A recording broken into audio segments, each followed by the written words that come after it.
ವೀಕ್ಷಕರೆಲ್ಲರಿಗೂ ದೈನಿಕ ರಾಶಿ ಫಲ ವಿಶೇಷ ಕಾರ್ಯಕ್ರಮಕ್ಕೆ ಸ್ವಾಗತ.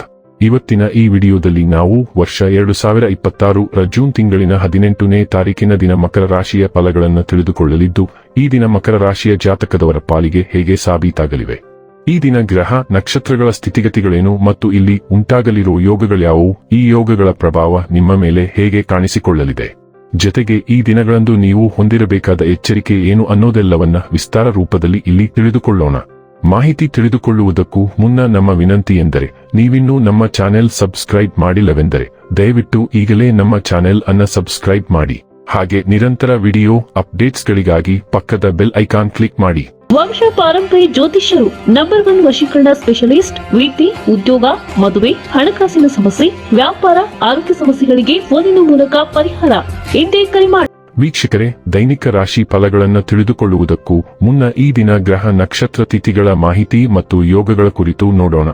ಈ ದಿನವು ಗುರುವಾರದ ದಿನವಾಗಿರಲಿದ್ದು, ಜ್ಯೇಷ್ಠ ಮಾಸದ ಶುಕ್ಲ ಪಕ್ಷದ ಚೌತಿಯ ತಿಥಿ ಇರಲಿದೆ. ಚೌತಿ ತಿಥಿಯು ಈ ದಿನ ಸಂಜೆಯ 6:58 ಇರಲಿದ್ದು, ನಂತರದಲ್ಲಿ ಪಂಚಮಿ ತಿಥಿ ಪ್ರಾರಂಭವಾಗಲಿದೆ. ಜೊತೆಗೆ ಈ ದಿನ ಬೆಳಿಗ್ಗೆ 11:32 ಪುಷ್ಯ ನಕ್ಷತ್ರದ ಗೋಚರವಿರಲಿದ್ದು, ನಂತರದಲ್ಲಿ ಆಶ್ಲೇಷ ನಕ್ಷತ್ರದ ಗೋಚರ ಪ್ರಾರಂಭವಾಗಲಿದೆ. ಜೊತೆಗೆ ಈ ದಿನ ಸಂಜೆ 5:35 ವ್ಯಾಘಾತ ಹೆಸರಿನ ಯೋಗ ಇರಲಿದ್ದು, ನಂತರದಲ್ಲಿ ಹರ್ಷಣ ಹೆಸರಿನ ಯೋಗ ಪ್ರಾರಂಭವಾಗಲಿದೆ. ಇನ್ನು ಈ ದಿನ ಚಂದ್ರದೇವನು ಕರ್ಕರಾಶಿಯಲ್ಲಿ ಗೋಚರಿಸಲಿದ್ದೆ, ಅದೇ ಸೂರ್ಯದೇವನು ಈ ದಿನ ಮಿಥುನ ರಾಶಿಯಲ್ಲಿ ಗೋಚರಿಸಲಿದ್ದಾನೆ. ಇನ್ನು ಈ ದಿನದಂದು ಅಭಿಜಿತ್ ಮುಹೂರ್ತ ಬೆಳಿಗ್ಗೆಯ 11:54 ಇಂದ ಮಧ್ಯಾಹ್ನದ 12:50 ಇರಲಿದೆ. ಇದು ಈ ದಿನದ ಗ್ರಹ ನಕ್ಷತ್ರ ತಿಥಿಯ ಕುರಿತಾದ ಮಾಹಿತಿಯಾಗಿದ್ದು, ಇದರ ಆಧಾರದ ಮೇಲೆಯೇ ನಿಮ್ಮ ದಿನಚರಿಯಲ್ಲಿಯೂ ಬದಲಾವಣೆ ಕಂಡು ಬರಲಿದೆ. ಇನ್ನು ಈಗ ಈ ದಿನದ ಮಕರ ರಾಶಿಯ ಫಲಗಳ ಕುರಿತು ನೋಡುವುದಾದರೆ, ನಿಮ್ಮ ಅಪಾರ ವಿಶ್ವಾಸ ಮತ್ತು ಸುಲಭದ ಕೆಲಸದ ವೇಳಾಪಟ್ಟಿ ಇಂದು ವಿಶ್ರಾಂತಿಗೆ ಸಾಕಷ್ಟು ಸಮಯ ನೀಡುತ್ತದೆ. ರಿಯಲ್ ಎಸ್ಟೇಟ್ನಲ್ಲಿ ಹೂಡಿಕೆ ಲಾಭದಾಯಕವಾಗಬಹುದು. ನೀವು ನಂಬುವ ಯಾರಾದರೂ ನಿಮಗೆ ಸಂಪೂರ್ಣ ನಿಜ ಹೇಳದಿರಬಹುದು. ಇತರರು ಮನವೊಲಿಸುವ ನಿಮ್ಮ ಸಾಮರ್ಥ್ಯ ಬರುವ ಸಮಸ್ಯೆಗಳನ್ನು ಪರಿಹರಿಸಲು ಸಹಾಯ ಮಾಡುತ್ತದೆ. ನಿಮ್ಮ ಪ್ರೀತಿಯ ಜೀವನದಲ್ಲಿ ಕಹಿ ಘಟನೆಗಳನ್ನು ಕ್ಷಮಿಸಿ. ಇಂದು ನಿಮ್ಮ ಕೆಲಸದಲ್ಲಿ ನಿಮ್ಮ ಉತ್ತಮ ಕಾರ್ಯಗಳಿಗಾಗಿ ನಿಮ್ಮನ್ನು ಸನ್ಮಾನಿಸಲಾಗುವುದು. ಇಂದು ಈ ರಾಶಿಚಕ್ರದ ಕೆಲವು ವಿದ್ಯಾರ್ಥಿಗಳು ಲ್ಯಾಪ್ಟಾಪ್ ಅಥವಾ ಟಿವಿಯಲ್ಲಿ ಯಾವುದೇ ಚಲಚಿತ್ರವನ್ನು ನೋಡಿ ತನ್ನ ಅಮೂಲ್ಯ ಸಮಯವನ್ನು ವ್ಯರ್ಥ ಮಾಡಬಹುದು. ಇಂದು ನಿಮ್ಮ ಮದುವೆಯಲ್ಲಿ ಮಾಡಿದ ಎಲ್ಲಾ ಪ್ರತಿಜ್ಞೆಗಳು ನಿಜವೆಂದು ನಿಮಗೆ ಅರಿವಾಗುತ್ತದೆ. ನಿಮ್ಮ ಸಂಗಾತಿ ನಿಮ್ಮ ಆತ್ಮೀಯಳಾಗಿದ್ದಾಳೆ. ಇಂದು ನೀವು ಹಠಾತ್ ಪ್ರವೃತ್ತಿಯ ಮನಸ್ಥಿತಿಯನ್ನು ಹೊಂದಿರುತ್ತೀರಿ ಮತ್ತು ಈ ಶಕ್ತಿಯು ನಿಮ್ಮನ್ನು ಸ್ವಯಂಪ್ರೇರಿತವಾಗಿ ಕಾರ್ಯನಿರ್ವಹಿಸಲು ತಳ್ಳಬಹುದು. ನೀವು ಯೋಚಿಸದೆ ಯೋಜನೆಗಳಿಗೆ ಧಾವಿಸುವ ಪ್ರವೃತ್ತಿಯನ್ನು ಹೊಂದಿರುತ್ತೀರಿ ಮತ್ತು ಇದು ಕೆಲಸದಲ್ಲಿ ಮತ್ತು ಕುಟುಂಬ ಜೀವನದಲ್ಲಿ ಅನಗತ್ಯ ಸಮಸ್ಯೆಗಳನ್ನು ಉಂಟುಮಾಡಬಹುದು. ಈಗ ಅದು ತುಂಬಾ ಕಷ್ಟಕರವೆಂದು ತೋರುತ್ತದೆಯಾದರೂ ಸಮತೋಲನವನ್ನು ಕಾಯ್ದುಕೊಳ್ಳಲು ಪ್ರಯತ್ನಿಸಿ. ಹಲವಾರು ಅವಕಾಶಗಳು ಒಟ್ಟಿಗೆ ಉದ್ಭವಿಸುತ್ತವೆ ಮತ್ತು ನಿಮಗೆ ಯಾವುದು ಕೆಲಸ ಮಾಡುತ್ತದೆ ಮತ್ತು ಯಾವುದು ಕೆಲಸ ಮಾಡುವುದಿಲ್ಲ ಎಂಬುದನ್ನು ನೀವು ನೋಡಬೇಕು. ಆರೋಗ್ಯ ಮತ್ತು ಸ್ವಾಸ್ಥ್ಯ ಬಗ್ಗೆ ತಿಳಿದುಕೊಳ್ಳೋಣ. ನಿಮ್ಮ ಯೋಗಕ್ಷೇಮವು ಸಮತೋಲನ ಮತ್ತು ಶಕ್ತಿಯ ಮೇಲೆ ಕೇಂದ್ರೀಕರಿಸುತ್ತದೆ.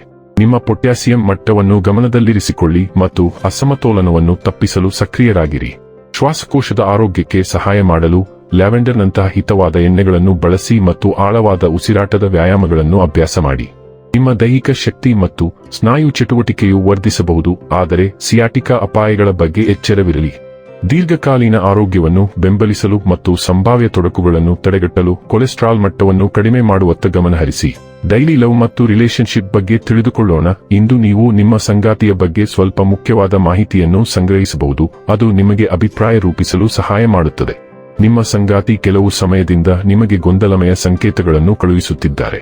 ಇಂದು ನೀವು ಪಡೆಯುವ ಮಾಹಿತಿಯು ಅವರ ನಡವಳಿಕೆಯ ಹಿಂದಿನ ತರ್ಕವನ್ನು ಅರ್ಥ ಮಾಡಿಕೊಳ್ಳಲು ನಿಮಗೆ ಸಹಾಯ ಮಾಡುತ್ತದೆ ಮತ್ತು ಆದ್ದರಿಂದ ಭವಿಷ್ಯದ ಕ್ರಮದ ಮೇಲೆ ಪರಿಣಾಮ ಬೀರುತ್ತದೆ. ಹೊಸ ವಿಷಯಗಳನ್ನು ಕರಗತ ಮಾಡಿಕೊಳ್ಳಲು ಸಾಕಷ್ಟು ಹೊಂದಿಕೊಳ್ಳುವವರಾಗಿರಿ. ವೃತ್ತಿ ಮತ್ತು ಹಣ ಬಗ್ಗೆ ತಿಳಿದುಕೊಳ್ಳೋಣ. ಸೇವಾ ಕ್ಷೇತ್ರಗಳಲ್ಲಿ ತೊಡಗಿಕೊಂಡಿರುವವರು ತಮ್ಮ ಆದಾಯದಲ್ಲಿ ಹೆಚ್ಚಳವನ್ನು ನಿರೀಕ್ಷಿಸಬಹುದು.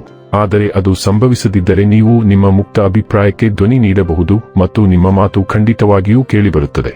ದಿನದ ಮಧ್ಯದಲ್ಲಿ ಕೆಲಸದ ಹೊರೆ ಹೆಚ್ಚಾಗಬಹುದು, ಅದು ದಿನದ ಅಂತ್ಯದ ವೇಳೆಗೆ ಕಡಿಮೆಯಾಗುವ ನಿರೀಕ್ಷೆಯಿದೆ. ಹೆಚ್ಚು ಸುರಕ್ಷಿತ ಭವಿಷ್ಯಕ್ಕಾಗಿ ನೀವು ವಿಮಾ ಪಾಲಿಸಿಗೆ ದಾಖಲಾಗಬಹುದು.